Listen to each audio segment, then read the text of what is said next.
All right, guys. So Alexandria Ocasio-Cortez was doing an event, a Q&A event, and it looks like it's probably from her district in New York, although I'm not 100% sure. But this video is going viral on Twitter because she got confronted by anti-war protesters. Now, they don't put anti-war in air quotes. I'm going to put anti-war in air quotes.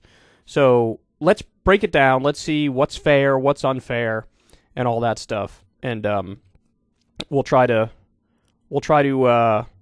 see who's right, what makes the most sense, etc. Let's do it. Congresswoman, none of this matters unless there's a nuclear war, which you voted to send arms and weapons to Ukraine. Tulsi Gabbard, she's left the Democratic Party because there are a bunch of war hawks. Okay? You originally voted, you ran as... Let me pause it already, because this guy saying Tulsi Gabbard left the Democratic Party because they are war hawks. That is not the only reason she left the Democratic Party. That was one of, 5, 6, 7 different reasons why she left.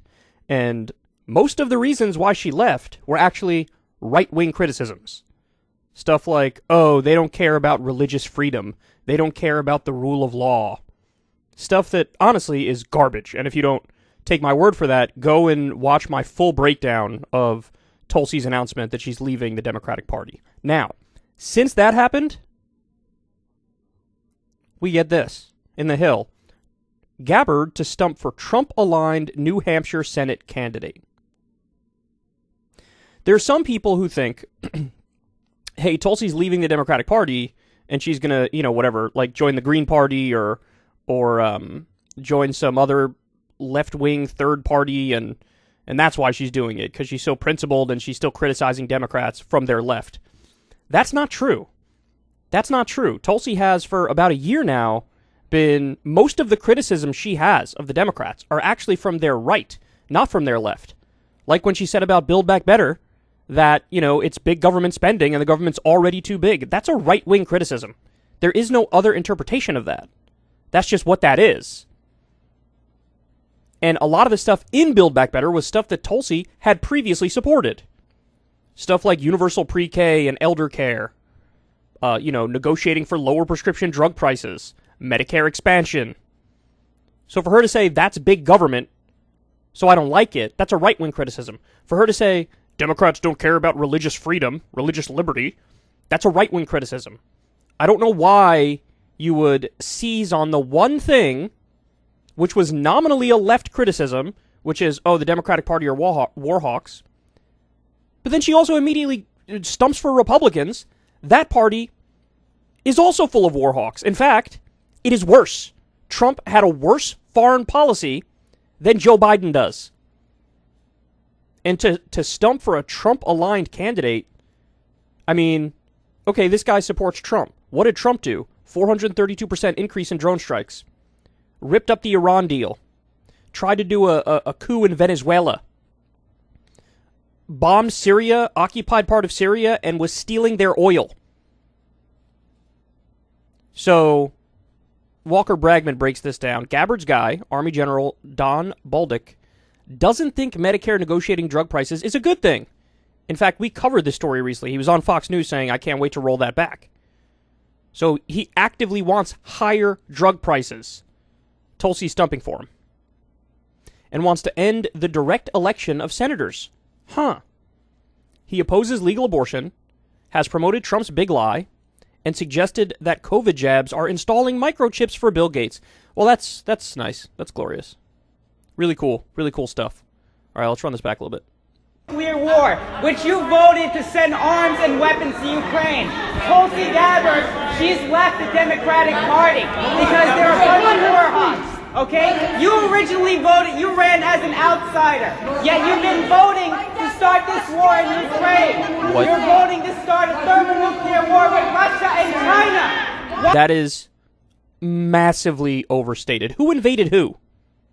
Who invaded who? Russia invaded Ukraine. The U.S. didn't invade Ukraine. The U.S. didn't invade Russia. Ukraine didn't invade Russia. Russia invaded Ukraine. So in the wake of Russia invading Ukraine, why is it a bad thing to give them defensive weapons? Now, look, I've told you guys this. After the first, 2 or 3 packages, I would have started to wrap it up a little bit. At this point, we've had, over a dozen packages sent to Ukraine, and it's been, somewhere between $50 billion and $80 billion worth of weapons sent to Ukraine. Yeah, I agree that's overkill. And yeah, I agree that's probably because, the politicians are enriching the military-industrial complex. That's probably the thing that they care about first and foremost. So I don't deny that it's overkill, but to say that this means you want a nuclear war, what kind of bullshit is that? If the United States sent weapons to Palestinians to defend themselves against Israeli aggression, would this guy say, "Oh, you're a war hawk. You're pro-war"? My guess is no. My guess is he would understand, well, those are defensive weapons to the Palestinians. So that's very different by its nature, because it is defensive. But now, all of a sudden, you're saying this is, she wants nuclear war, she wants World War III. I have many criticisms of Alexandria Ocasio-Cortez. I was criticizing her during Force the Vote. I was annoyed that she voted for Pelosi to be Speaker. She cast some terrible votes on the issue of Israel-Palestine. I've criticized her. You can go back and check the Secular Talk YouTube library. But this criticism just doesn't make any sense. Why are you playing with the lives of American citizens? You're playing with our lives. There will be no neighbors if there's a nuclear bomb. You voted to mobilize and send money to Ukrainian Nazis. You're a coward. You're a progressive socialist. Where are you against the war mobilization? He's telling the right truth. This is unbelievable. Who invaded who? Who invaded who? Russia invaded Ukraine. Russia did the imperialist action. That's what happened. Now, I never would have expanded NATO in the first place to give them an excuse to invade, but it's very clear based on Putin's own words that he was probably going to do it anyway. He was talking about returning to the glory of the Russian Empire, about how Ukraine is a fake state, effectively. And the other reason why he probably invaded is there was just oil and gas discovered all over Ukraine. Wow, look at that. They discovered natural gas by Crimea in 2012, and then by 2014, Putin took it over. What a coincidence. So, the criticism, the criticism here is misplaced. Run it back a touch. There's a nuclear bomb. You voted to mobilize and send money to Ukrainian Nazis.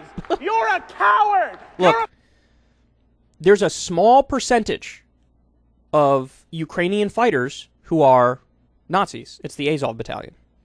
And I've been calling all along for, if you're going to arm Ukraine, yes, there should be rules and strings attached, and none of them can go to the Nazis. That seems like a pretty straightforward thing and a fair thing. They haven't done that, right? The U.S. government hasn't done that. We don't know where a lot of the weapons are going. There is a fair criticism there. But also, this guy is not being anywhere near nuanced enough, because the fact of the matter is, there's also a far-right problem and a Nazi problem in Russia. And they're the ones who are doing the offensive invasion. They are the ones who are breaking international law. So if you wanted to question Ocasio-Cortez and say, hey, can you propose a bill to, as you send weapons to Ukraine, to have it not go to Nazis, I'd be agreeing with him. I'd be saying, look, that's fair. If you asked Ocasio-Cortez, hey, could you please prod Biden to say, let's have some sort of diplomatic process, some sort of negotiations to try to bring this thing to an end before it spirals out of control, I would totally agree with this guy. But he's just spazzing out and yelling, and the criticisms are not really coherent. Progressive socialist, where are you against the war mobilization? He's telling the right truth. You have done nothing. Tulsi Gabbard has shown guts where you... Guts. Tulsi's shown guts, guys. This is Tulsi showing guts. Leaving the Democrats, not just because they're too pro-war, but also because they're too woke and they attack religious liberty or something. And, oh yeah, by the way, even though I just said Democrats are too pro-war, I'm going to go stump for Republicans. who are not just as pro-war, they are more pro-war. You've shown cowardice. I believed in you, and you became the very thing you sought to fight against. That's what you've become. You are the establishment, and you are the reason why everybody will end up in a nuclear war unless you choose to stand. So AOC is the reason why everybody's going to be in a nuclear war. Not, I don't know, the person who would drop the nuke? Vladimir Putin? He's not the reason? The guy who would do it if it's going to be done. He's not the problem? I understand reserving some criticism for the West, saying you have to insist on some sort of diplomatic end to this. I get that. So you want to put some of the blame at the people who are escalating out of control. I agree with you, right? But you're totally missing the plot if you're discussing this as if the U.S. is steering the ship, the U.S. is to blame, or Ukraine is to blame. Because Ukraine didn't start the war, the U.S. didn't start the war, Russia started the war. Stop right now and denounce the Democratic Party. Will you do that? Okay, well, so let me ask you a question. If AOC denounces the Democratic Party, but she then goes on to stump for Republicans, would you give her the same credit that you're giving Tulsi Gabbard? Just curious. Yes or no? Okay, simple. Are you going to stop nuclear war? Yes. Are you going to stop nuclear war? Look, I'll say it again, man. I would have voted for the first, 2 or 3 defense aid packages to Ukraine. After that, I would have pumped the brakes on it, right? But I don't think you can say, this is not a fair criticism to say, that the people who are continuing to vote for defensive aid to Ukraine, that they are pro-nuclear war. That's not a fair criticism. That's not accurate. Again, I'll make this analogy one more time. If the U.S. decided we're going to give a lot of weapons to Palestinians to defend themselves against Israeli aggression, is it a fair thing to say, you're pro-war, or you want nuclear annihilation? No. You'd say, okay, look, agree or disagree with the action, and you could criticize the action. It's defensive. It's defensive in nature. The intent is defensive.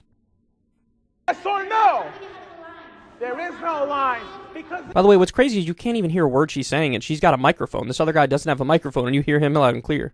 This is bullshit. None of this matters if we're all dead. None of it. You know that. Then let's take it up right now, because this is the only thing that matters. This truly is incredible to me. Look, if these guys want to save all of their energy to, go yell at Joe Biden and say, get us in a fucking diplomatic negotiation, you motherfucker. Please, let's negotiate this thing. I would understand that. But that's not what this is. Blame, first and foremost, goes to the person who did the illegal and offensive invasion. That's Vladimir Putin. And then, if you want to, after that, say, hey, Joe Biden, we know this motherfucker's crazy, but please, let's try to sort this out where we don't all end up dead in nuclear war. So, for the love of God, pick up the phone and make the call. And talk to Zelensky and say, I know you want to defend every last inch of Ukraine, but let's sit down and talk this out and maybe find something that we could do which could avert a worst case scenario. I would agree with all of that. But that's not what this is. This is just spazzing out and acting like Alexandria Ocasio-Cortez just started World War III. This is the only thing that matters right now. We could be in a nuclear war at any minute, and you continue to fund it. That's what's going on. She's not continuing to fund nuclear war. She's continuing to fund defensive arms to a country that got illegally invaded. Jeez, this is brainworms, dude. There are some people, there's a particular mindset that pops up sometimes on the left, which is just fucking the enemy of all nuance and reason, which is, it's sort of like a reverse American exceptionalism. In the same way that many people on the far right and neocons think, America is the best and everything comes back to us, being the world police and stuff like that. There's a left-wing analog to that, which is America is to blame for absolutely everything, no matter what. even when the facts are just obviously counter to that. But that's what this mindset is. That's what this mindset is. Somehow, we bear 100% of the blame for Vladimir Putin illegally and offensively invading his neighbor. Why not right now? You're the liar here. Nobody has held you accountable. That's what's happening. And it is time for you to stand up and realize that what you've been saying has been lies. Let your conscience come through for once.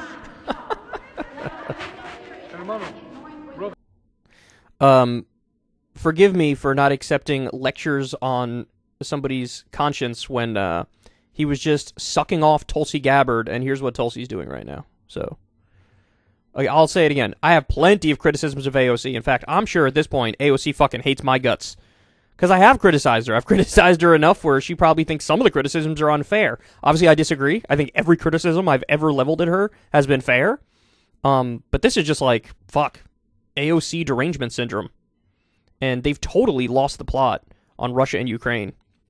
Now, having said all that, make sure you guys tune in to Crystal Kyle and Friends tomorrow, because I'm going to propose my negotiated settlement for Russia and Ukraine. So this is like me wanting to get shit on by everybody on the internet, wanting to get nothing but hatred for like 2 weeks straight, because nobody will be happy with my proposal. From the crowd that says, like, oh, poor Putin is just acting defensively, they're going to hate what I have to say. And the crowd that says, like, any sort of negotiation is basically, you're Neville Chamberlain and this is appeasement, both crowds are going to fucking hate my guts. And they're going to say I'm an idiot. They're going to dunk on me for months. But frankly, I don't give a fuck. I've sat down, I've thought about this extensively as to how is there any way out of this spiraling escalation. And I have come up with some answers. I don't think they're good answers, because there are no good answers in this situation. It's all choose from a menu of bad answers. We have a buffet of bad answers and pick the least bad answer. So that's what I'm doing here, but I think it's intellectually honest. I think it's important, and I'm going to lay it out for everybody to see. So, I'm not just commenting on this story to criticize the people I disagree with here. Obviously, I disagree more with the protesters, right? But I'm also going to take this exact topic and say what I think the solution is, and what I think the best way out is, or the least bad way out is. Okay, so because anybody can criticize. It's the easiest thing in the world. I think this is wrong, and I don't. And it's like, okay, but what do you propose? What should we do? Because criticism is easy. Criticism is, in a sense, it's kind of boring. It's low-level thinking, right? Like, what is your actual solution? Okay, well, I'm going to provide that. On Crystal Kyle and Friends, I'm going to provide what I think is the least bad way out of this, and Crystal will be there to push back on me and tell me, hey, I think this is wrong or that's wrong. So definitely check that out.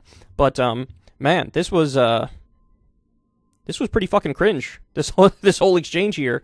And that's coming from me, somebody who's been a pretty strong critic of AOC for voting for Pelosi, for swatting aside Force the Vote, for casting some bad votes on Israel, for there's, a number of things that she did which are worthy of criticism. This, even though I wouldn't have voted like she did, where after the first 2 or 3 Ukraine aid packages I probably would have slowed down, I don't think you can fairly say, like, AOC wants nuclear war, bro.